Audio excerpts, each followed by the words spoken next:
Right now in America, we are over $1 trillion in credit card balances. Yes, it pays to have good credit. You would always want to be on the side of having good credit. Do you think it pays to have good credit?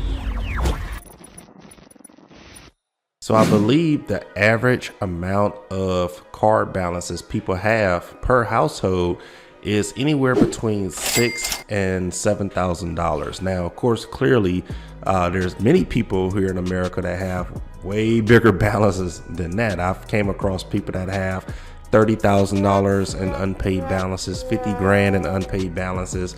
And it becomes an issue when people have to rely on credit cards. Now, first we need to discover what caused this, where's this leading issue coming from?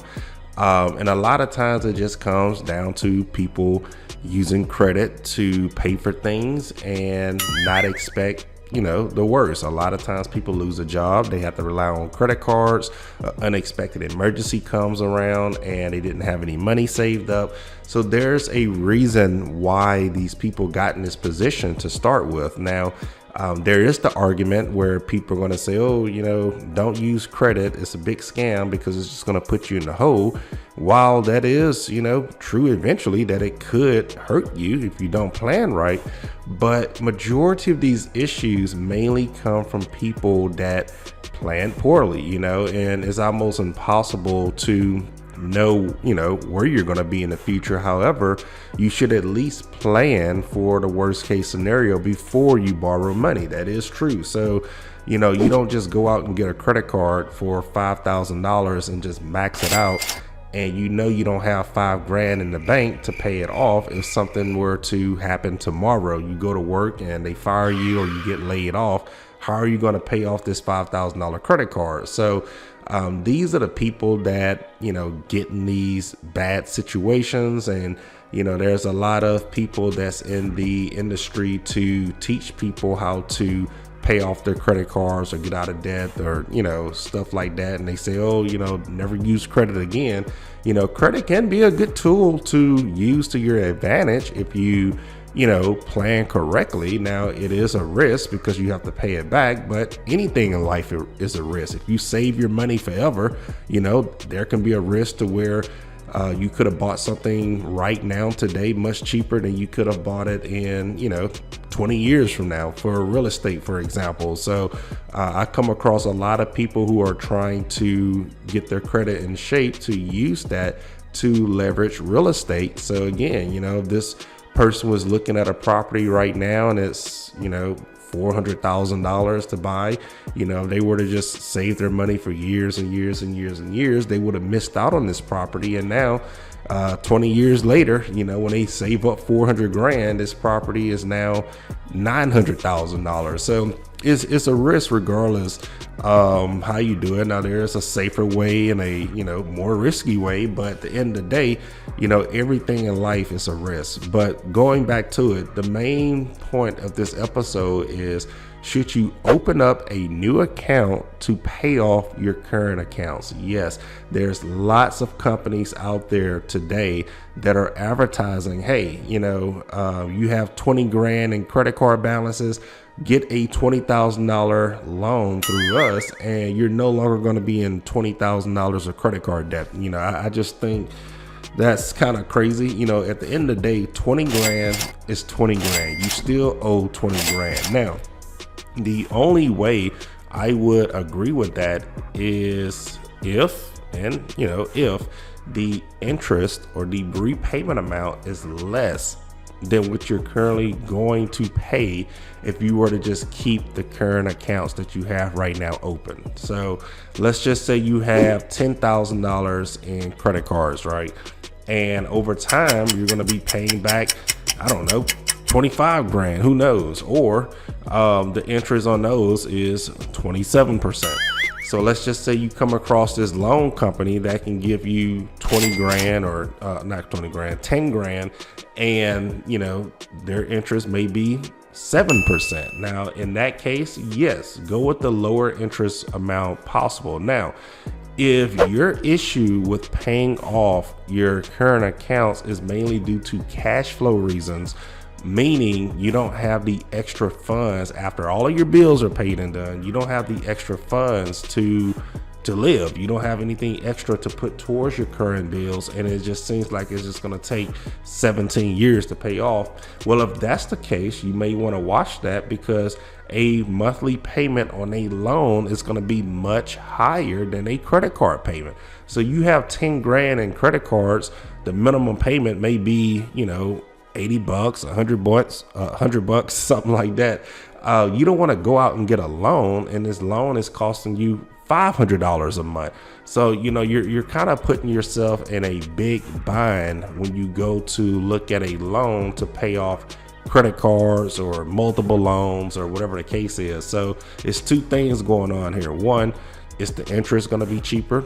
Two, is the monthly payment amount going to be cheaper if cash flow is a reason? So that's two things to keep in mind. Now, the third thing that people look into is possibly refinancing their mortgage.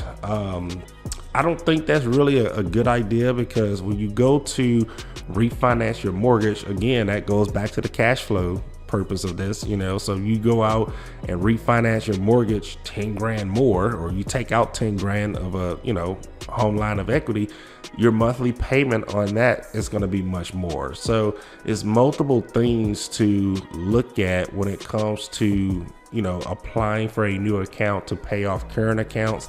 I still to this day think the best method that you should use is paying off your smallest items to largest items. Don't focus on the interest on those. Just focus on paying off the smallest account to the biggest account, because when you pay off something small, you know, that's going to make you feel good. You're going to now have that extra cash flow to at least put that extra 50 bucks a month to something else. It's going to just happen much sooner than you think. So that's my biggest thing. But going back to refinancing your mortgage, a lot of times when you refinance, you know, many times you have to pay closing again or pay some type of fees again, and you know, all of this stuff. You can only you know, take out I think up to 20% of your home value when it comes to equity. So you may not even be taking out much, to be honest with you. By the time the fees are paid and you only financing up to 80% of your loan to value, or whatever the value is in the house, I just don't even think it's worth it to mess with all of that. So the best thing for you guys to do is keep your current accounts open. Do not apply for anything else. Pay off what you have now, smallest to largest, and then things will get much better for you. Now, for those who I guess think that cash flow isn't a big issue for you, and let's just say you have an extra, you know, you're making $10,000 a month and your credit cards are costing you $400 a month, but if you get this loan, it's going to cost you $600 a month, and your credit cards are paid right now, and then this loan, you would have paid off that 10 grand much faster than if you were to just kept those credit cards, which none of this makes sense, because if you're making that much money, you can just pay off your credit cards. But you know, at the end of the day, if the interest is cheaper on something and the monthly payment isn't an issue, then yeah, I can somewhat agree with that. But you know, just generally speaking, for the average household or average consumer here in America, it is not a good idea to just open up more accounts to pay off your current accounts. The final argument is going to be, well, Chris, I have 10 grand in credit cards and my utilization is maxed out. If I get this loan and pay off those credit cards, yes, I'm going to still be in 10 grand of, you know, credit card debt, or 20 grand or whatever the number is, you know, but my credit score is going to go up because my utilization is no longer maxed out. It's going to be zero. Should I still do it? You know, in that case, I still would say no, because at this point, you having good credit to use your credit isn't a priority right now, because you're in so much unpaid debt. You know, you need to focus on getting out of this hole, regardless what type of account is reporting it. It doesn't matter if it's a installment account or a revolving account. You have this money that you cannot pay off. So your credit score should be the last thing you're focusing on right now, you know. And a lot of people are like, oh, I can get approved for this house if my utilization isn't messed up. Well, okay, if you get this loan, your monthly payment is going to be more. This is going to mess with your debt to income. you're still going to have issues, right? So, you know, guys, stay away from these companies that's marketing you to get out of debt if you get their loan to pay off your debts. You know, it's just a marketing strategy for them to make money, and for them to, you know, earn their business. I understand that every company in this world, you know, is in business for a reason, but you know, it's just a bit misunderstood with this whole thing about paying off balances while opening up a new balance with a new account. It just doesn't make sense. If you use credit to improve your lifestyle and would like to share your story on the It Pays to Have Good Credit podcast, feel free to reach out to us at info@sturgiscreditrepair.com. Sturgis is spelled STIRGUS, creditrepair.com.